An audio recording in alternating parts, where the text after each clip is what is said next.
12 minutos pasaron de las 11 de la mañana.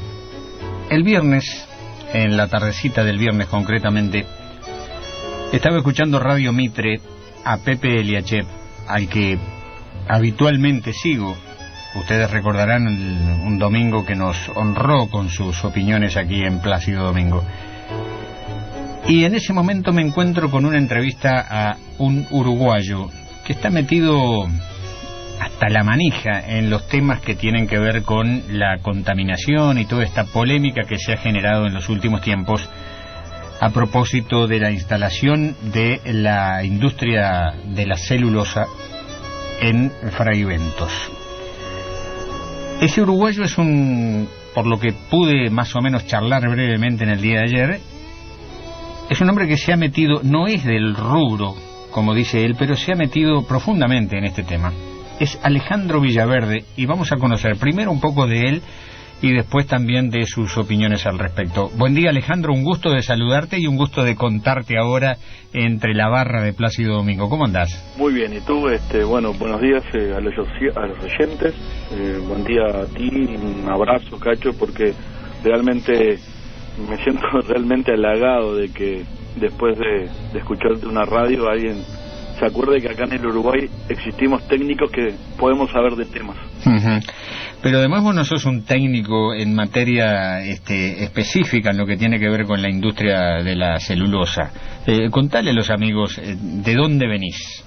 Mirá, mi perfil, soy una persona de 50 años, egresado en el año 82 de un curso de electrónica e informática en la ORT, y mi pasaje es desde un punto de vista técnico en electrónica e informática. Con el tiempo fui escuchando, como todo uruguayo, de la implementación de una planta de celulosa en Uruguay, y me fui interiorizando y me fui metiendo en el tema. Realmente, yo te contaba ayer por la radio, entré realmente pensando qué desastre que va a ser esta planta, ¿no? Entraste por la puerta equivocada, según tú, ahora, con el tiempo. Exactamente, es bastante buena la anécdota. Un gran amigo me hizo una pregunta simple un día en la casa, allá por el 2005, preguntándome qué pensaba yo, ¿no?, de la planta Bomnia. Y ahí salí con todo mi speech de la época aprendida de joven, donde, que iba a ser terrible la contaminación, que no venían a sacar los recursos. Y el tipo me dice, ¿usted sabe dónde queda Gualeguaychú? Y quedé mudo, porque no sabía. Estaba opinando sin saber lo básico. Eso fue la introducción a un gran tema, ¿no? Que es justamente tratar de que los recursos y las empresas sean sustentables, ¿no? Y ese es el gran problema.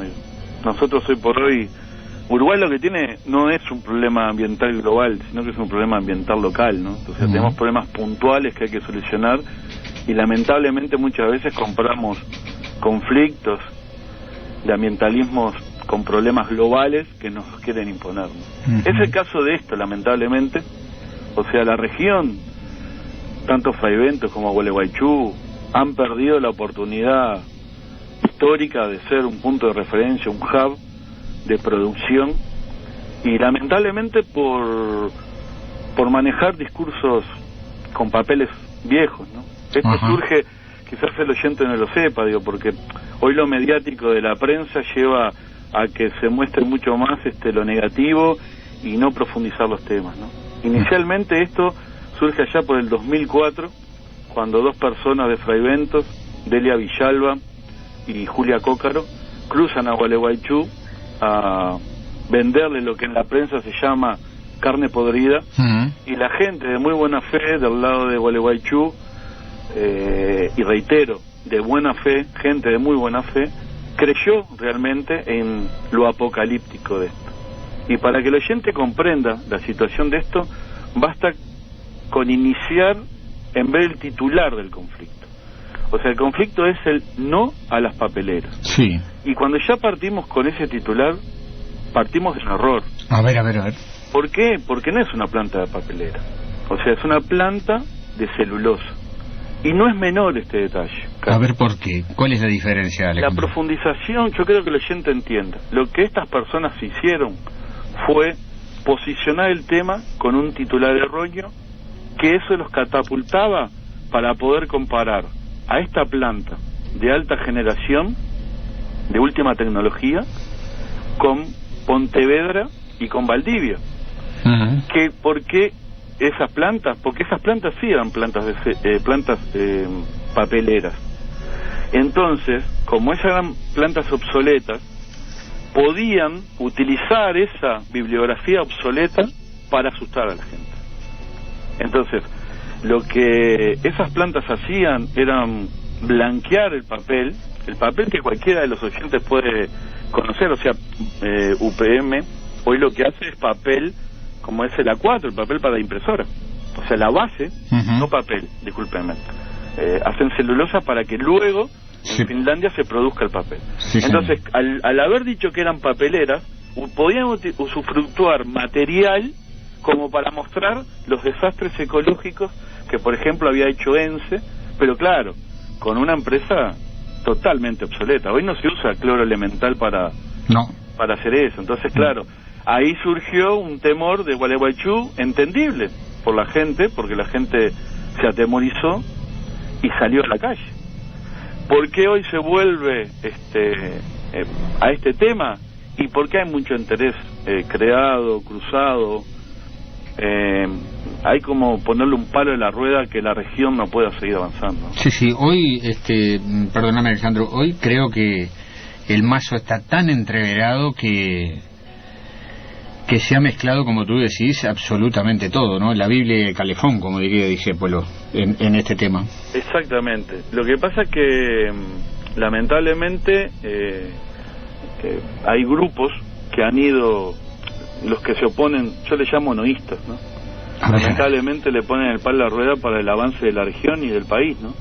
Si uno mira las oposiciones a esto, al UR, a Latirí, al Puerto Aguas Profundas, al basurero. Increíblemente hay gente, hubieron piqueteros de Gualeguaychú que vinieron a manifestar por Agraciada y en la Plaza Libertad contra el basurero, cuando Montevideo hoy necesita rápidamente mover el basurero de Cochabamba porque ya hoy no tiene más espacio para recibir. Increíblemente gente como Roberto Marchesini, invitado por grupos acá uruguayos, se manifestaban en contra de eso, aduciendo de que ahí veníamos a colocar desechos atómicos. Sí, tú decís que hay figuras que se repiten. Sí, por supuesto, digo, hoy por hoy esto está apadrinado en Uruguay por clarísimo para Asamblea Popular, lo que es hoy la Unidad Popular, grupos minoritarios escindidos del Frente Amplio que manifiestan, como manifestó Delia Villalba, que fue candidata a la vicepresidencia por la Asamblea Popular, y como manifiesta Gonzalo Abella, que nadie es presidente o se tira a ser presidente por la Asamblea Popular. Y se desvirtúa todo, ¿no? En aras de un ecologismo, un mal llamado ecologismo, entorpecemos el progreso y yo no estoy planteando que no se controle, por el contrario, Uruguay controla no porque exista un fallo de la Haya o porque la Asamblea Ciudadana Ambiental de Gualeguaychú haya logrado que nos obligaran a controlar. Sí, tú lo dejaste bien claro el otro día en el programa de Radio Mitre. Sí, exacto. Sí. Uruguay viene monitoreando el río desde el año 2005, antes de que se colocara el primer ladrillo. ¿Pero por qué lo hace?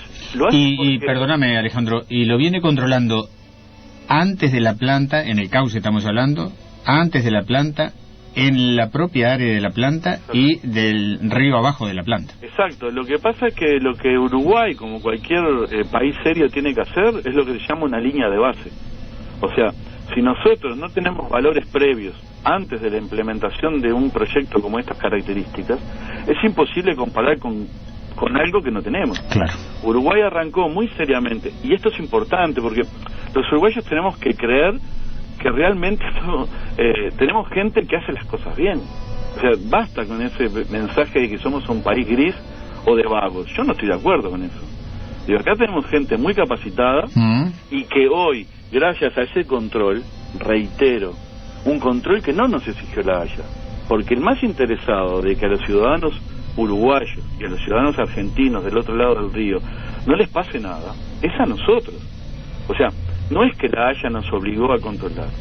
Y cuando hoy se maneja, lamentablemente, muy liviano todos los comentarios de que no hay un monitoreo continuo, no es cierto, porque hoy cualquiera de los oyentes puede conectarse a la Dinama y puede ver que los sensores que hoy existen y de controles de aire y de agua están a tiempo real.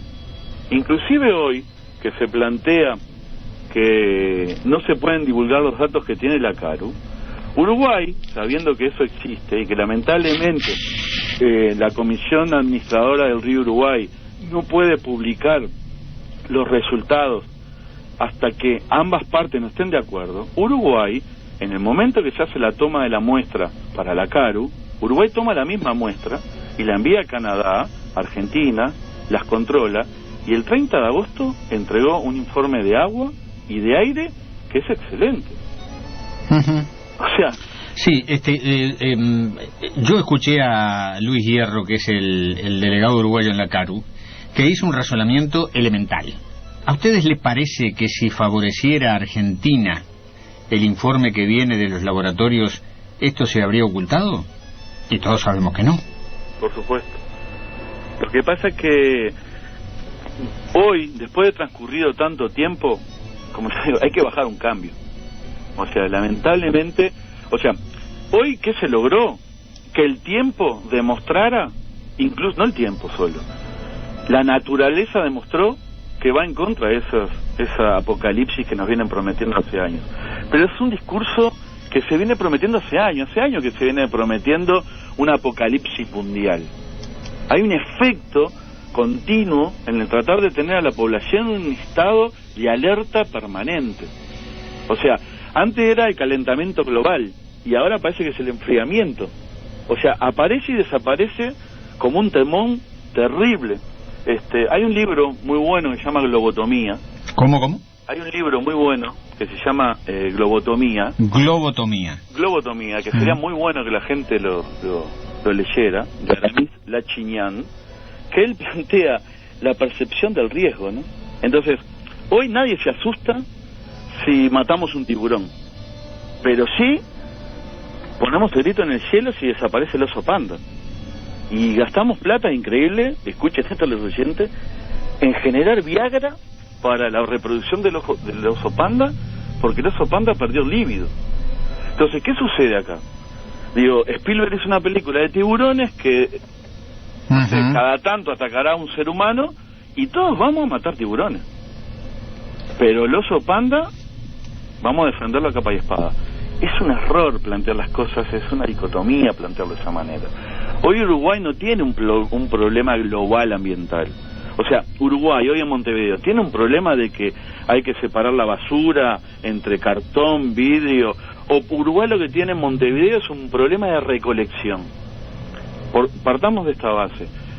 En Europa sí tienen un problema con la basura. ¿Por qué? Porque tienen mucha más cantidad de generación de basura, pero además los lugares donde pueden colocar la basura son muy costosos, no tienen territorios libres como los nuestros. Pues bueno, hagamos un buen lugar donde podamos colocar la basura de toda la región de acá de Montevideo y la parte metropolitana para generar gas, por ejemplo.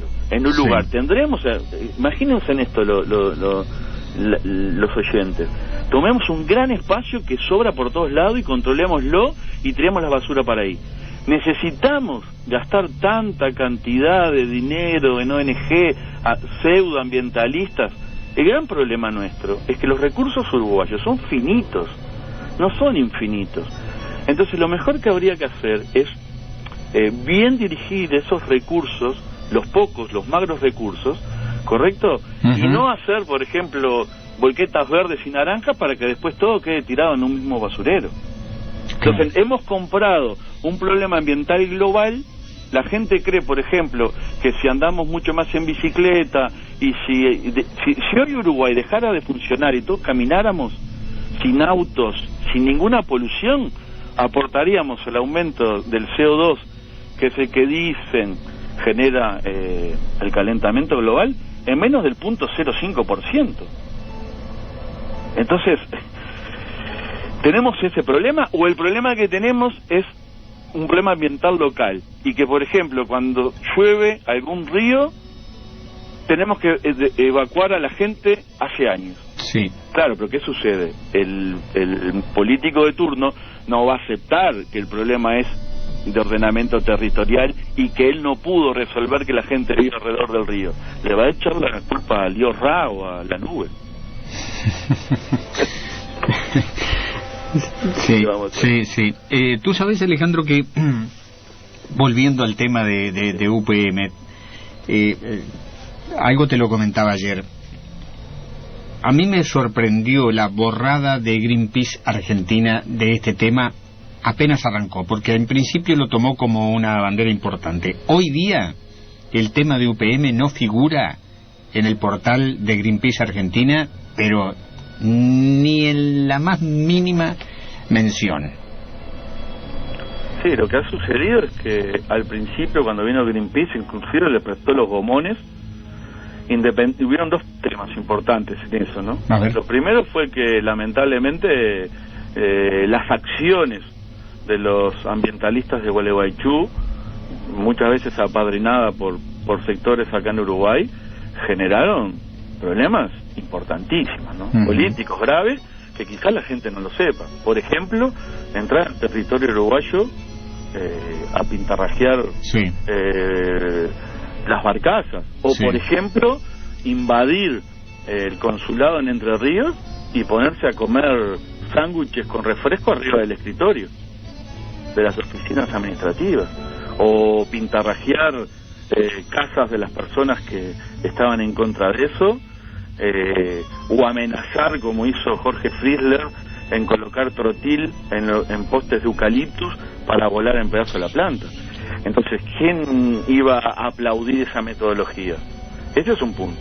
Y el segundo punto es que los valores y los datos, reitero, para el oyente que quizás no está empapado en el tema, son excelentes. Pero no solo son excelentes, Uruguay ha sido transparente. Uruguay tiene una comisión de seguimiento integrada por diferentes estamentos, ONGs ambientalistas, vecinos de Fraiventos, el PIT-CNT, diferentes ministerios, la propia empresa, y que inclusive se le invitó hasta el cansancio que gente, integrantes de Argentina, participaran de la comisión de seguimiento para poder, dentro de un ámbito de charla, de negociación, poder plantear sus diferencias.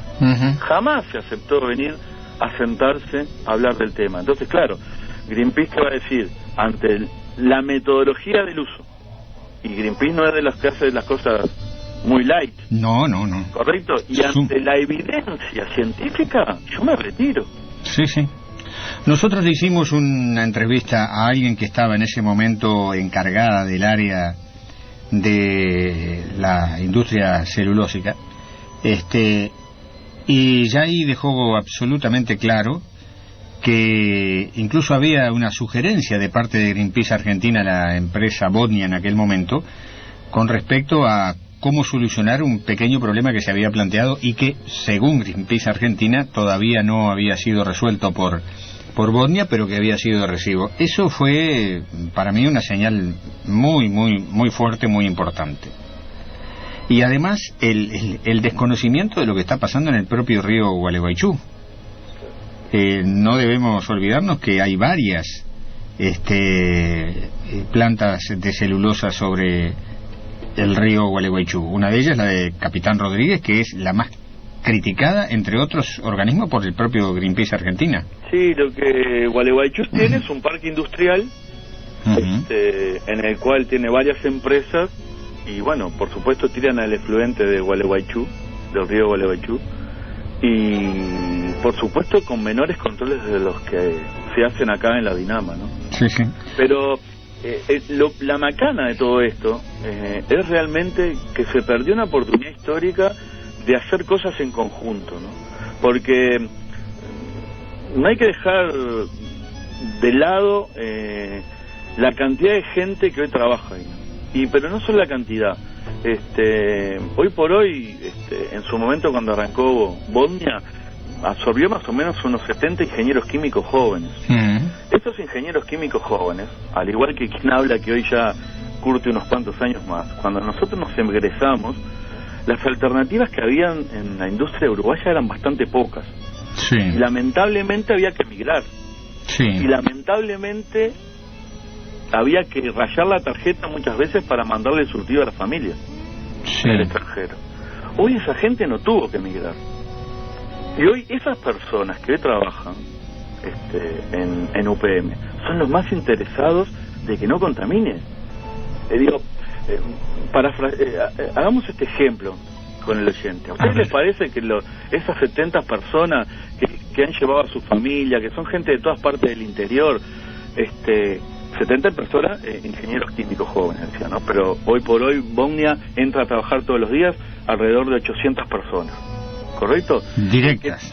Directas. Indirectas serán hoy por hoy entre 5.000 y 6.000. Esas personas fueron con su familia, sus hijos, sus nietos, sus padres, a vivir allí.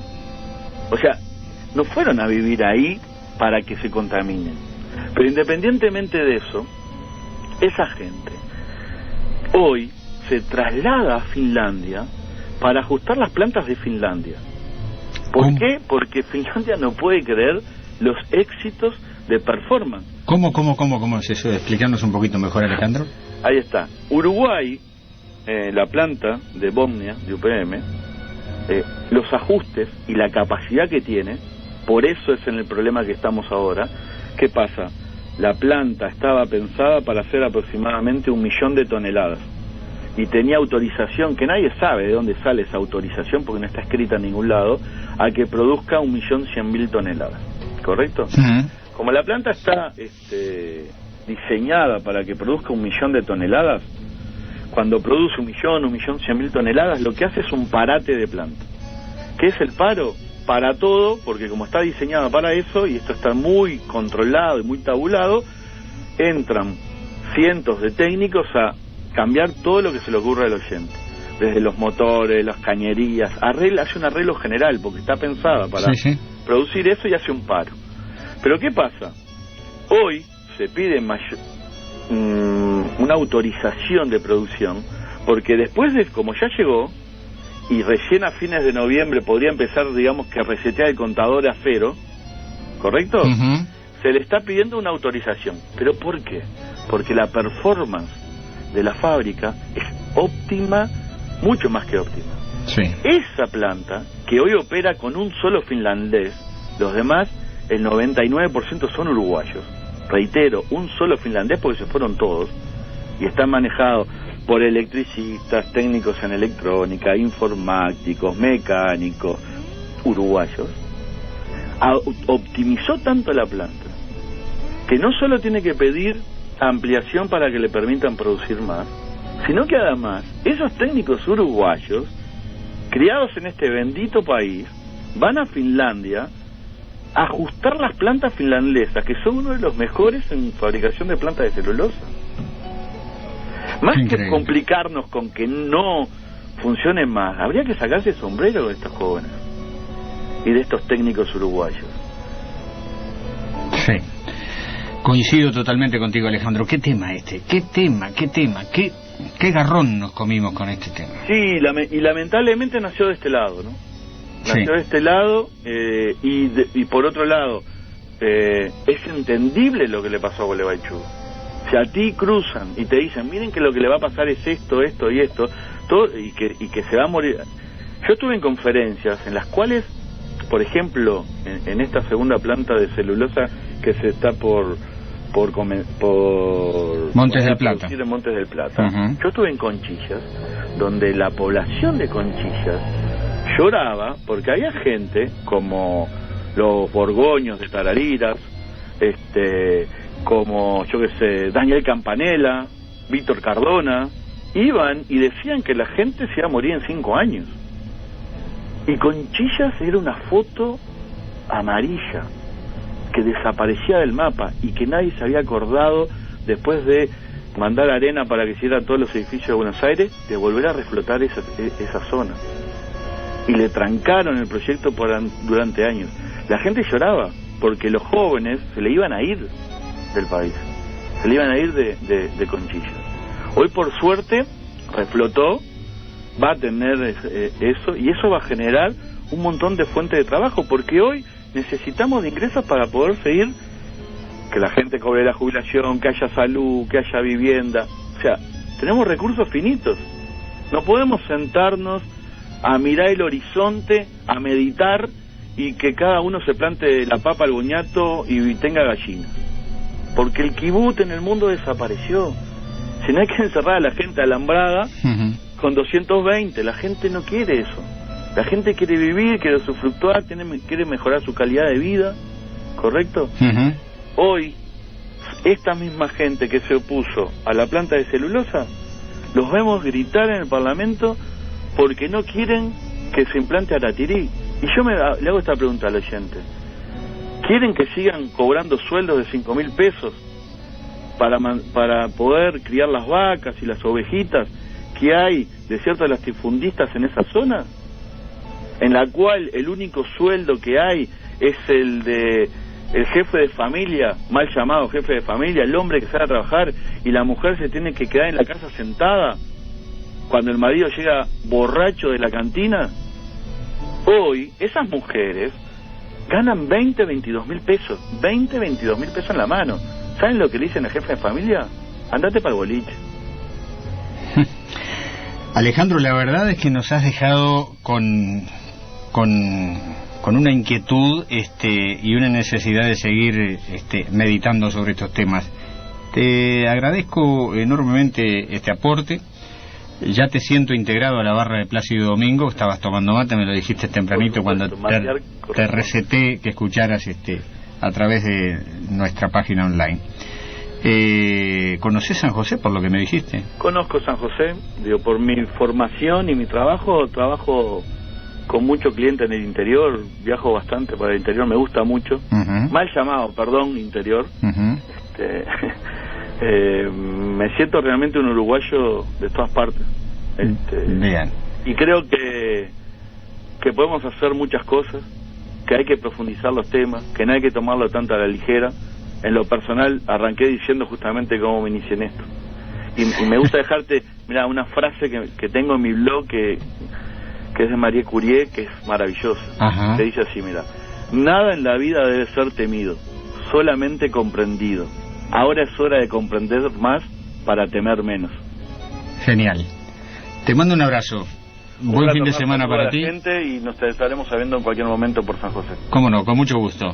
Saludos. Gracias, Alejandro. Alejandro Villaverde, hablando de este tema de una enorme vigencia, una enorme actualidad, y es este conflicto que se ha de alguna manera revivido entre el gobierno de Uruguay y el gobierno de la República Argentina a propósito de la planta de UPM.